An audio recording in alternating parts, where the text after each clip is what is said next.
Welcome to Learning Equinox. Today, we shall be talking on the new education policy announced yesterday on the 29th of July.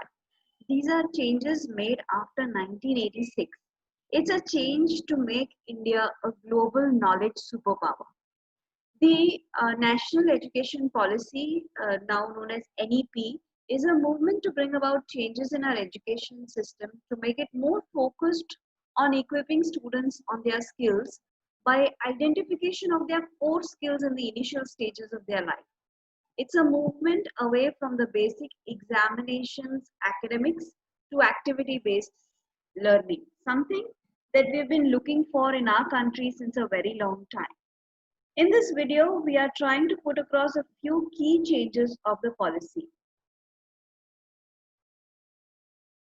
The HRD ministry, which is now the HRD ministry, is going to be renamed as the Educational Ministry, which will focus on implementation of this new policy.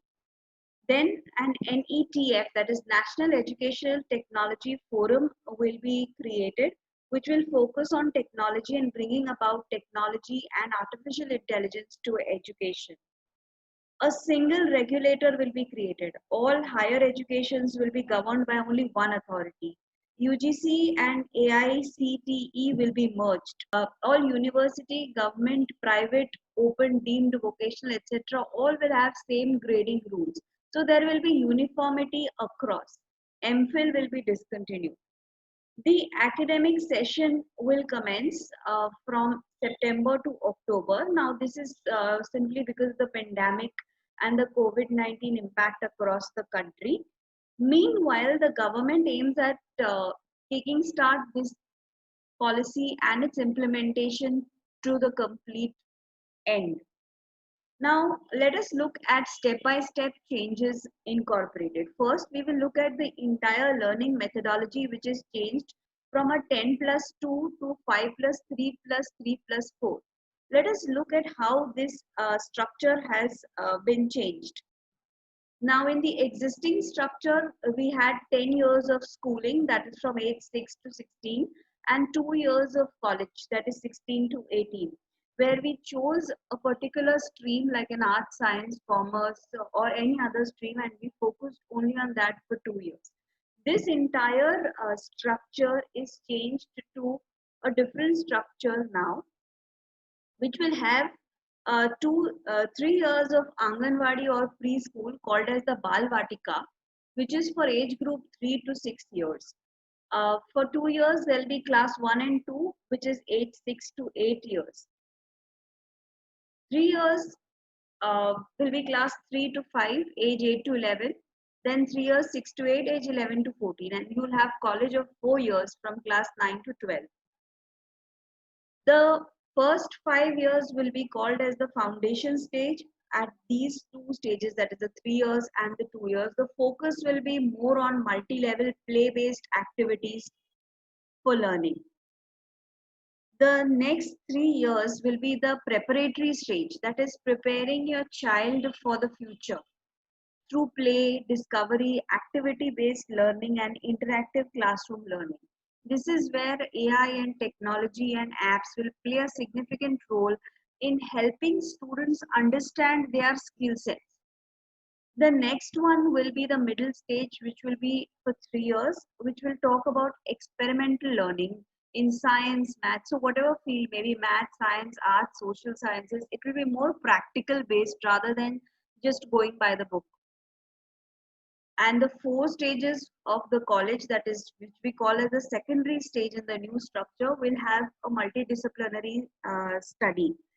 Here there are a lot of things. We will look into each stage a little more in depth in the coming conversations, but right now when we talk about stage 4, it is a multidisciplinary study having great critical thinking, flexibility of students to choose the choices of subjects. Say in 1 year you have taken on one subject, you can switch over to another subject subsequently if you feel that it is not very interesting, so on and so forth. So these changes will be allowed during the college studies as well. Now let us look at, and at the schooling stage, what are the changes that have been done? So we talked about the preparatory classes, that is the Balvatika for children will be taught by ECCE qualified teachers. When I say ECCE, it means Early Childhood Care and Education System. So teachers who will be training at the Balvatika will be specifically equipped to understand child psychology, understand how children behave. They will be taught that, and they will be qualified teachers who will take care of these students at the Balvatika. Teaching will be happening in mostly in the mother tongue or the regional language. Focus will be on overall development of the child rather than just doing any play activity or just about anything. The key focus is that the child should experience every type of thing around, every skill around, so that he learns and develops. There will be basic literacy and numeracy will be focused for children between age group 6 to 8 years.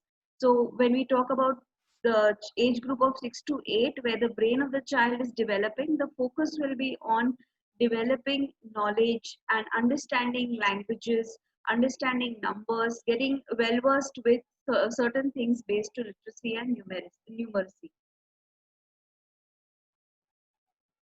The next will be that vocational training will also be allowed from class 6. So class 6 onwards, when we talked about the stage where the student is actually focusing on learning, vocational courses will be provided. Then technology based learning will be available through apps and TV channels for adult learning. Variable modes of board exams will persist. That is, board exams will no longer be an annual activity. It could be annual, semester based, modular exams. It could be twice in a year also. So board exams, the focus on board exams will be reduced. So we are moving from education which talks about learning rather than exam oriented. So exam can even be conducted twice a year. When we talk about technology based education, there will be a 360 degrees holistic report card for students. What does this 360-degree holistic report card means? It will have three categories. One, where your peers and where your seniors rate you. Second, where your colleagues and your students in the class will rate you. And third is where your teachers will rate you. So in your entire career journey of education, at towards the end, you will have a 360 holistic report. Obviously, there will be AI technology which will be used to generate this report, but it's something more similar to a 360 feedback that you have at workplaces. So it will have a holistic study about the student's career path during his education. So whatever he has done, how he has his interactive skills, communication skills, interpersonal skills will all be part of this report, and this will be developed through technology. Coding will be taught from class 6 onwards, because today we are moving to technology based environment. Coding becomes one of the very significant aspect of preparing apps, AIs, and since we are moving to AI, coding will be a subject that will be taught from class 6 onwards.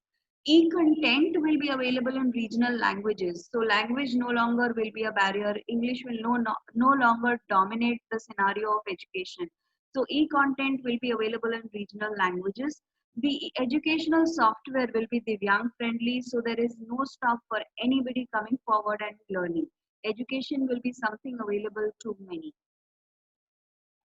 When we talk about college education, the NTA is to offer a common entrance test for all colleges for admission to various courses. So there will be one common test designed by NTA which will be for all colleges for admission. There is not going to be different common tests for different institutes. Multiple entry and exit level programs will be available. So let's say today you join into one stream, you feel you're not comfortable, you can exit that stream and you can enter into another course also. Academic bank to store credits. So something like an e-bank or an e-wallet will be created where your credits, educational credits will be stored. So those will be your credits which you earn, credit points that you will earn over the period of your education will be stored in the academic bank. This is where, which will also help in the 360-degree report creation. The undergraduates will have to have multiple exit options. So let's say you've not completed your graduation, you've joined the first year, let's say you've joined in subject A, but that is not your interest, you realize, and you complete the subject A. So you will get the first year completion certificate in A, and then you move to the other option and you move to the second level. So second level also you will be able to do that course. So you will have multiple exit options. So you can choose the course of your choice. The best top 100 foreign universities will set up campuses in India. So the plan of the HRD ministry, now going to again be the education ministry, will be to reach out to foreign universities, the top best 100 foreign universities, to give India a platform with these foreign universities to bring up their level of education. So when they set up campuses in India, Indians will have an opportunity to study with these universities. So the chart, the planning is already at the initial stages with the ministry. Multiple disciplinary institutions will be set up, so that what will happen is there will be different institutions that will have different courses offered. For example, today IIT offers engineering alone. This will not be the case. So with engineering, it should offer arts also, it should offer vocational courses also, so that a student, if he does not interest after 1 year, can move to another course also. So these kind of colleges which are focused only to creating graduates in one stream will no longer prevail. Every institution will have to have a multidisciplinary setup, so they will offer many courses. So the basket of choices for students is largely available.